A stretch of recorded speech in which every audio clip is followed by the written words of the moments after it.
The letter arrived on a Tuesday because Tuesdays are for errands and decisions that make you seem competent without committing to courage. It had a weight that would have tipped a lighter mailbox onto the pavement, a provincial solicitor's seal pressed into black wax, and my name spelled correctly in a hand that had never spelled it before. I opened it on the kitchen counter with the bread knife, as if the post itself had asked for ceremony and I was the wrong person to give it. "Dear Miss Halpern," it said, and then, by direction of the late Miss Eliza Graybridge, and in accordance with her deed of 1969, you are to present yourself at Graybridge House in the parish of Low Askew no later than the autumn equinox. A key is enclosed. Instructions will be provided on site. It is an indignity to be told by a dead stranger where to be, on which day, by what road. It is worse to recognize, in the curl of your own mouth, relief. I was tired of being competent in a city that treated competence like wallpaper. I was a planner. Streets, culverts, the boring heroics of water. 38 and clean, with a neat habit of putting small notebooks in larger ones. My last case had been a river that refused to play by the spreadsheet. The river won. The city pretended to have taught it. Graybridge lay 2 hours north in a parish with a name like a mistake. The house took up space on the lane the way a sleeping animal takes up a rug, outstretched. Claimant, you would have to step partly on it to pass. The solicitor met me at the gate because solicitors cannot resist gates. He refused to sit when we reached the long room because men like him believe their knees are a kind of oath. He placed on the table a second envelope. Black wax again. The seal an old bird caught on a ring, and kept his hand on his hat. "You are to open it at equinox," he said. "Mrs. Bloom." He gestured toward a woman whose apron had learned to carry 3 households. "Will show you the scuttle and where the cold goes. There is a matter of a bell. It is a house that requires punctuality. I write calendars." I told him. He did not smile. The bird on the wax looked at me as if I had tried to make a joke in a language it disliked. There are rooms that raise their heads like hounds when you walk in. Graybridge inhaled. A mild drawing in through the sash gap, the keyhole, the seam in the carpet where the boards showed like ribs. The second breath was a politeness. The third did not come. The house held it, and you do not know you were waiting for a sound until the thing withholding it chooses not to. "Instructions will be provided on site," the solicitor repeated, as if afraid his letter would desert him.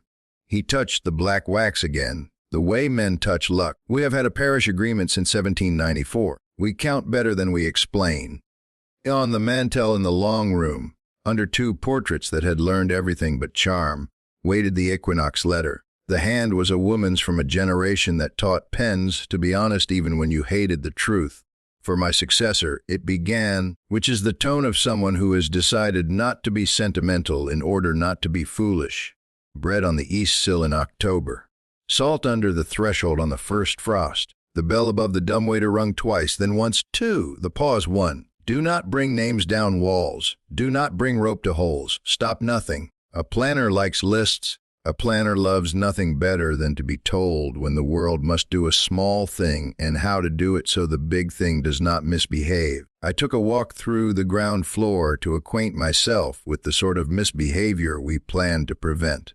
The blue room was not blue. It was the kind of paper that eats light. The kitchen was clean because it had fought for the right to be clean.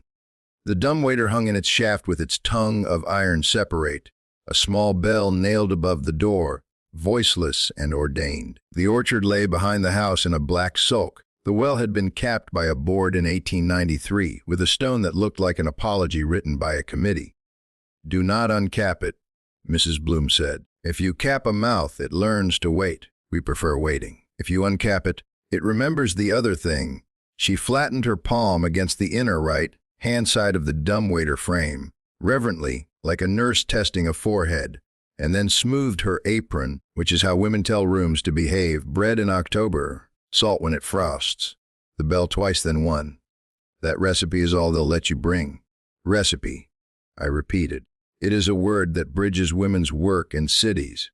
The equinox letter said nothing about why Graybridge had anything to do with me. Eliza Graybridge had left the house to my relation by trade, which is how the dead make jokes. Planners, plumbers, brewers, sobers, all the trades that keep things from falling apart. My grandfather had silenced a pump in low water. My mother had known every valve in our apartment building like bones in her hand. I opened the letter on the day the sun balanced itself on the county's lip, because ritual began before my time. The seal cracked with a small sound that felt as if the bird in the wax had finally admitted that it, too, had been instructed. Bread on the sill. Salt under the threshold. The bell. 2. The pause. 1. Stop nothing. If you must set something aside, write it down. I wrote it down. That is my heresy and my discipline. I take a thing that has belonged to mouths and make it behave for paper. Then I obey the mouth anyway. I set the heel on the east sill, white bread unbuttered, on a plate because my hands insisted on politeness. I laid a pinch of salt under the lintel. Modest. A line so thin you might mistake it for dust. I touched the iron tongue of the bell. I struck twice. Let the pause have it say, struck once. The wall behind the dumbwaiter did what Aunt Eliza had warned me it would on the right hand. It held a cool that was not a draught and would not take the warmth from my palm. The pane in the blue room lined itself with 6 horizontal bands like fingers laid and lifted. The orchard did nothing useless. Somewhere behind cupboard wood, a weight excused itself down into its slot and settled there like a clerk closing for the day. Mrs. Bloom put a cup down on the long table as if she were setting a ship on a sea. It will count for you until you forget. Then it will count at you. Do not respond with rope. Why rope? I ask. Because men, she said, and left it, which is a complete sentence. Graybridge owns a village the way bread owns an October kitchen. Its people do not stand in the long room and say, heritage, like a counselor trying out graveyard words on a Tuesday. They keep it the way one keeps the good tin from the drawer. The vicar brought over the parish book himself because he knew I'd be tempted to stand in the church and scowl as if I were the board. He is the second kind of clergyman, the one whose hands carry stoves, not basins. He set the book on my table and opened it at the back where aberrations live. His writing leaned because his days leaned him. 1794 bell found in peat, told without hand until storm, cast down, hung in kitchen, quiet afterward. He raid. 1808 hunger, tide. Bread on sills, no harm came. 1811 the father kept shutters, the child lived, the father died in his chair. 1835 2 knocks at window, then 1 salt on threshold, quieted. He closed the book and left his palm on the cover. This is not theology, he said. It is technique. Your work, planning, I said. What am I supposed to plan? Not flood walls. Habit? He made a face at the dumbwaiter because it had begun to acquire the smug of created things. The house will ask for your love. It will ask for names when it has no right. It will try rope. You will remind it what repairs work. In the months after equinox, I learned what repairs meant. It meant setting the heel every morning through October, and then every morning after until the right kind of cold taught the pain to mind its own business. It meant laying a line of salt that no one else had to see, because thresholds are a private agreement between a house and whoever decides to be responsible for it. It meant striking the tongue and not mistaking gratitude for work. It meant writing down that the dumbwaiter answered twice at dawn when no one had rung, and once when Mrs. Bloom put her hand to wood and said, none of that. And then I made the mistake all my kind make. I brought string. Not because I wanted to tie the house to anything, because I wanted to see. I tied a length of red thread to the inner left hand side of the dumbwaiter frame the way a child will tie necessity to hope. So I can tell if it moves. I told the house. That was my lie. My truth was that I wanted more than technique. I wanted proof I could show a person from a city so they would talk about my house at a bar where heritage is a way to ask for a discount on rent. The thread was cut in the morning. Not frayed cut. A length of it lay on the orchard wall by the stone. The jackdaws had arranged it the way colleagues arrange the subject of a joke when patience is exhausted. 2 beads of dew held on like punctuation. They do not like rope, Mrs. Bloom said, picking up the scissors she had slipped into her apron pocket that morning without knowing why. They like scissors. I wanted to show someone, I told her, and wanted my mouth to be a better instrument than my hands. Show your ledger. I did. I wrote RAP, C-U-T, and then a stiop no hinge because this is how I confess. That night the belled tongue gave its small iron patience twice, and then the pause, and then 1, And the ledger answered like a thing making a friend. It took the ink into itself, blood a little, made, paid. Looked like it had been meant to be there all along. The solicitor returned with a counselor and a camera because they like to hunt in packs. "We are doing a heritage trail," the counselor said. He said heritage the way people say a word they learned yesterday that sounds like it might stop someone from dying. "We should be grateful if Graybridge would contextualize. We do not contextualize for men who do not hang their own spoons," Mrs. Bloom said, "which is why solicitors carry hats, to have somewhere to look when women require it. We could put a small plaque by the well," the counselor insisted. "GNRL saft why. People like to be told they are safe. Safety is a door you can close with a line of salt and a heel on a sill and a bell rung at the proper time." I said because I had learned my part and because I had written it down and because men need scripts when they have to disagree with civility. "The plaque can say what it likes. It will not uncap anything under anything. The well is a lid over a sideways. That is the best sentence I can give you. Planner and clerk, woman with keys, child of a city that makes an opera out of risk. Rope goes down, rope comes up, burned at pride. You do not uncap sidewards, you direct it. You make it use the cellar stairs like a polite thing and ask it to keep to the right-hand side. You give it bread. You pay. That is how Graybridge keeps its debt. The first time the house counted at me without cause was the night the vicar's wife died between first frost and second.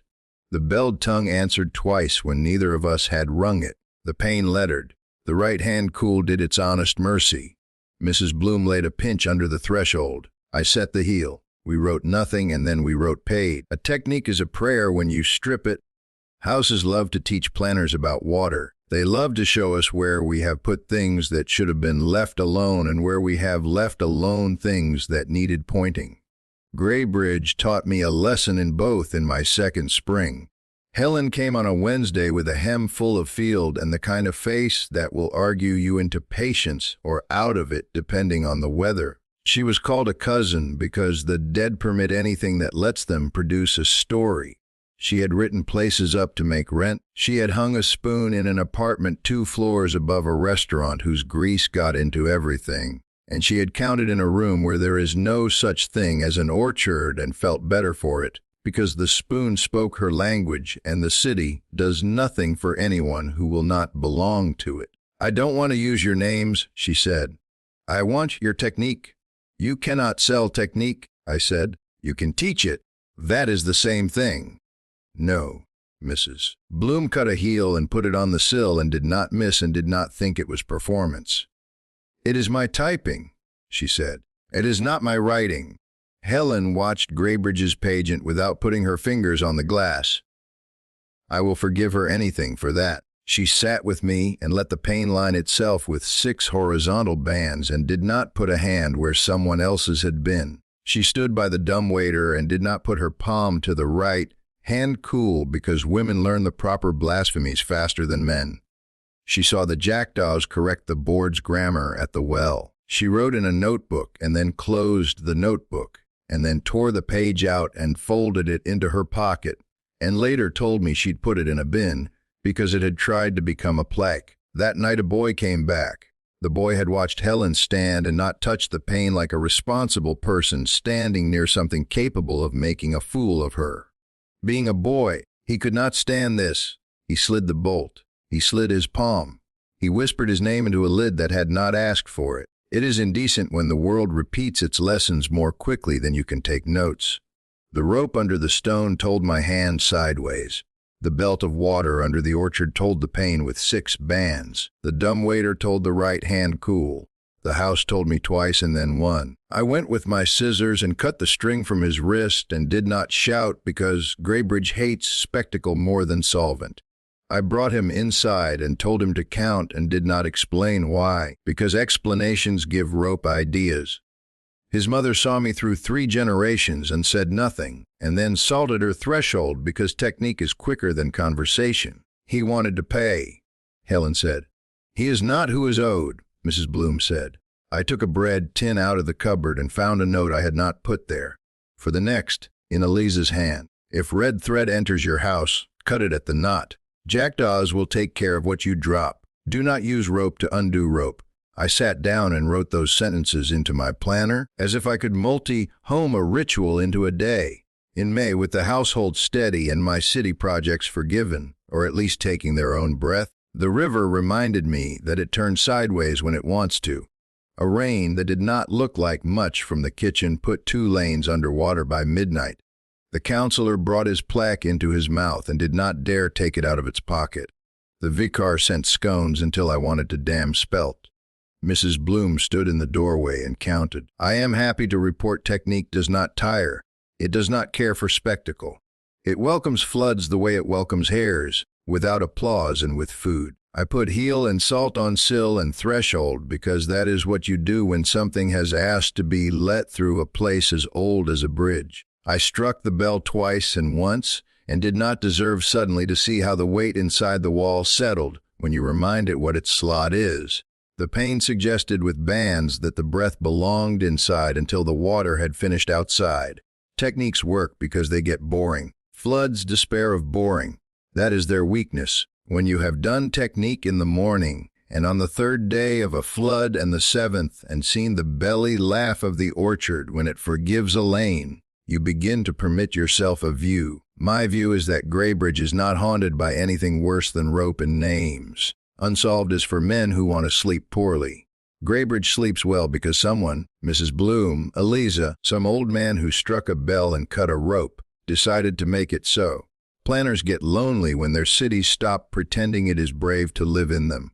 Houses stave it off. Graybridge made a habit of my patience. I made a habit of its counting. I wrote everything down. On rainy days, on days when the dumbwaiter answered me just as the kettle came to its hum, as if to tell me it could keep my hands occupied until death finished doing its list. I do not know any other way to be. Put the kettle on and the heel on the sill, and the line of salt under the door, and mark the page.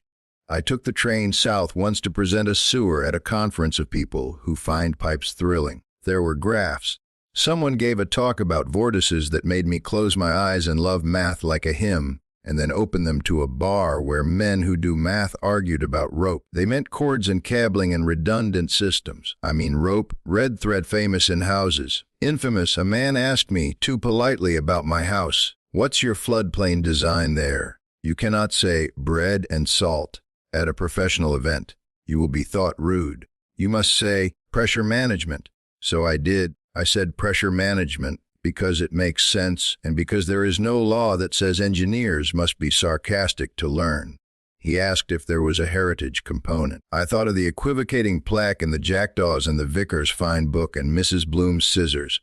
I said, yes, and then said, technique, because I am a coward in a good way. On the train back, a boy popped the seal on a bottle of red thread beside me. Not literally. Showing off a video of men with ropes descending into holes with headlamps. They called it exploration and mapping, and one of them called it conquering. I closed my notebook and thought of cutting. I came home and hung my scissors next to the spoon. It beeped something that sounded like put things where they belong and get on with it. That winter the vicar died properly, his window a little wide, his scones boring. His wife held together for the days that required holding and then let herself come apart where women do when no one sees. The house counted twice, and once the way you count for your own hands, when they will not stop doing a thing long enough to acknowledge the death. I salted the threshold at my house and at the rectory because ritual is for the living. The dead have their own rules.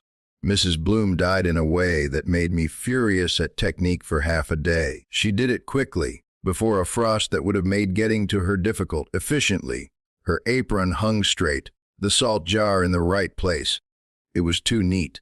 I put the heel on the sill and the necklace of the dumbwaiter tongue on my knuckle, and tried to make it speak for something other than habit. It spoke for habit anyway, and for the first time I saw in habit what I had not been able to say out loud in a city lecture. The only thing better than art is a routine that escapes your eye. She left instructions in a cake tin. She knew where my hands go. Mind your bread. Keep my scissors. Don't let them give me a speech. I minded. I prevented a counselor from speaking as if a woman had died for heritage instead of for gravity. I wrote paid in a margin so narrow it had to take liquid shape and stretch itself out like a thread of sugar. Helen wrote her column and did not put names in it. She wrote about technique with a competence my city will mistake for coziness, and I will defend as the point and not an accident.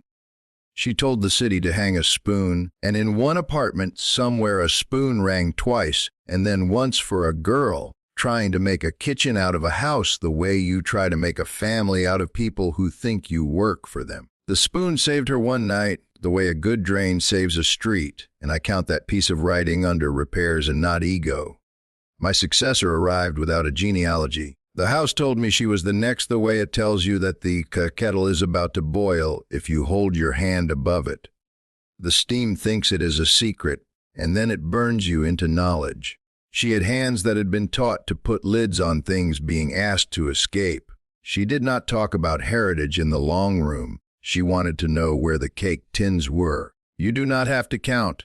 I told her the way a coward dissuades someone from keeping a promise they could keep without him. She put heel and salt out anyway. She struck the bell. She counted.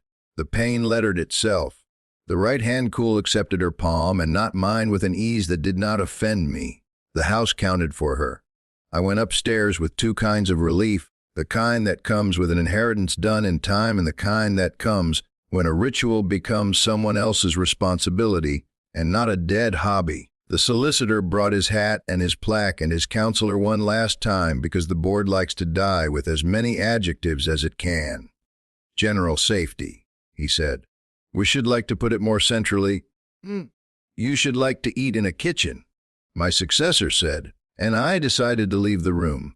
They were evenly matched. I had one curiosity left that I had kept away from the house like a child you don't trust with a drawer. The lid on the well wanted testing the way you want to press a bruise you do not admit to anyone.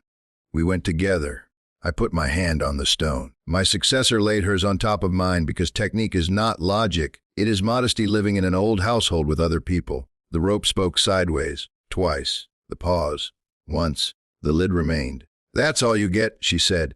It is not even that. It is only a reminder. It keeps us honest. Yes, we wrote my L's because A-L-A-N-G-L-O-D, Remians. The ink ran a little in the ledger because Greta. Introducing her name here feels appropriate because technique permits one signature. Had spilled water on the page on purpose to test the paper. Like a nurse, it held. I took my notebooks back to the city because a planner knows when a hay bale is not for her.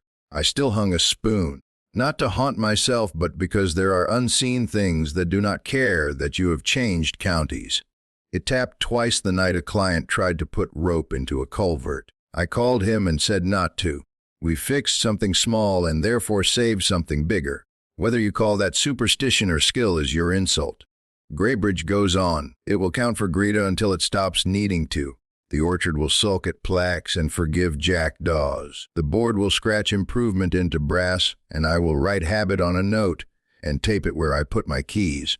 The vicar's replacement will make scones with too much cinnamon. Helen will go on writing columns that sound like recipes and are declarations of a kind of republic. The river will hate my spreadsheets, and I will do them anyway, because doing things that do not save the world and nevertheless prevent a flood, that is what an adult does. When I die, it will not be in June. June is for other things. I will do what people in counties that know better than to perform grief do. I will take my last breath between the first and second frost because I keep my agreements. I have written my instructions in a cake tin because the dead are allowed to be sentimental when they have surprised themselves with competence. I have not asked for a speech. I have asked for heel and salt and for someone to strike the tongue twice and then once and for my ledger to be left open for a day like a casket that is polite and not a stage. If someone with rope asks to do handsome things at my well, cut it. If the board asks to improve my plaque, tell them the jackdaws will accept applications in their own language. If Helen asks to borrow my tins, give them to her because she knows where to put names and where not to. If someone asks why we do it, say because that is how we keep winter from holding its breath and swallowing the house. I told my father once that I hated technique because it looked like faith, and he, who never had any use for religion that would not boil a potato, said, It is the same a thing you do in order to make room for what you cannot do. That is what bread on a sill is. That is what a pinch under a threshold is. That is what a bell rung twice and then once is. That is what refusing to pull at a lid is. That is what writing paid in a ledger where no one will see it is. Adults do small things the world could not be bothered to design and call it calm. You came for a story. I gave you one. You wanted your macabre. I gave you repair. You wanted unsolved. I gave you distance from names and rope. You wanted an explanation. I gave you technique, and I will say, with immodest love, that you will take it with you, or you will be unhappy in a county. Hang a spoon. Count if it speaks. Ignore it if it does not. Put a heel on your sill when the year is turning. Lay salt like a modest oath. Cover your glass because it's courteous. Use your scissors. That is our politics, our science, and our piety. That is how we redesigned a house. That is how a river tolerates your street. That is how my ledger ends. If it pleases you to have something gnomic to repeat when you leave, I will not be coy. The house breathed when I came because someone had kept it from forgetting how. I kept it because someone else told me to be punctual. It counted for me twice, then the pause, then once. I struck and I salted and I wrote down what I did, because people who keep a place do not deserve to be remembered unless they have bored themselves into usefulness. The rest stays under a lid. The rope reminds its own hand, the jackdaws laugh, the pain reheats its bands. I have decided to leave uninteresting ghosts. I prefer useful